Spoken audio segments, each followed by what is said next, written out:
মই জানাত কংগ্ৰেছে 2-4 জাগাত মোৰ যাত্ৰাটোক অলপ দিগদাৰী কৰিবৰ কাৰণে চেষ্টা কৰিছিলে তাক বাদ দি কংগ্ৰেছৰ মই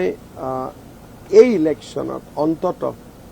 য'ত নেকি আমাৰ সনাতনী ব্যক্তি আছে বা জনজাতীয় লোক আছে বা অসমীয়া আমাৰ ব্যক্তি আছে হিন্দু মুছলিম যোনেই নহওক কিয় তেনেকুৱা স্থানত মই এইবাৰ কংগ্ৰেছক একেবাৰে দেখা নাই এনেই ৰাজনীতি কৰা ব্যক্তি হিচাপে আমি অলপ অলপ লক্ষ্য কৰি থাকোঁ দূৰৰ পৰা কিছুমান মানুহে নিগেটিভ জেষ্টাৰ কৰে আগতো মই ৰোড শ্ব' কৰিছোঁ আগতো মই খোজ কাঢ়িছোঁ আমি গম পাওঁ যে এইটো পৰিয়াল কংগ্ৰেছী চাব খুজিছোঁ চোৱা নাই হাত দিব খুজিছোঁ হাত দিয়া নাই এইবাৰ 100/100 গৌৰৱ গগৈ আৰু ৰকিবুল হুছেইন এই দুইজনে কংগ্ৰেছ পাৰ্টি এফালৰ পৰা শেষ কৰি যাব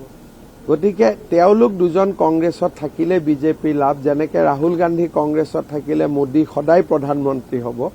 ৰকিবুল হুছেইন আৰু গৌৰৱ গগৈ যিমান দিন কংগ্ৰেছত থাকে